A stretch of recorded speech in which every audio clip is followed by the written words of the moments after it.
ప్రభుత్వ భూమిని ఆక్రమించిన వారిపై కేసు నమోదు మరియు వారిని అరెస్ట్ చేయడం జరిగింది. 2015లో రెడ్ క్రాస్ సొసైటీకి గౌరవ జిల్లా కలెక్టర్ ద్వారా ల్యాండ్ కేటాయించబడడం జరిగింది. ఇలాంటి ల్యాండ్ను 2019లో గడు గంగన్న అనే వ్యక్తి ఫోర్జరీ సంతకాలు క్రియేట్ చేసి వసీం కోకర్ అనే అతనికి అమ్మినట్టుగా డాక్యుమెంట్ క్రియేట్ చేయడం జరిగింది. ఆ ఇద్దరికి సహకరించినటువంటి ఈర్ల రాజు డాక్యుమెంట్ రైటరు మరియు దానికి విట్నెస్ సంతకం చేసిన శ్రీనివాస్ అనే నలుగురి మీద కేసు నమోదు చేయడం జరిగింది.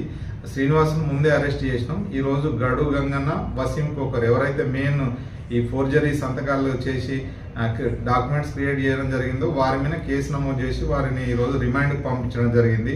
గౌరవ ఆదిలాబాద్ జిల్లా ఎస్పీ గారు శ్రీ అఖిల్ మహాజన్ ఐపీఎస్ గారి ఆదేశం ప్రకారం ఎవరైనా కానీ ఇలాంటి ఫోర్జరీ డాక్యుమెంట్ క్రియేట్ చేసి తర్వాత వేరే వాళ్ళ స్థలాన్ని ఆక్యుపై చేసుకున్న, ప్లాట్లు రిజిస్టర్ చేసుకున్న వాళ్ళ మీద కేసులు నమోదు చేయడం జరుగుతుంది, జైలుకు పంపడం జరుగుతుంది.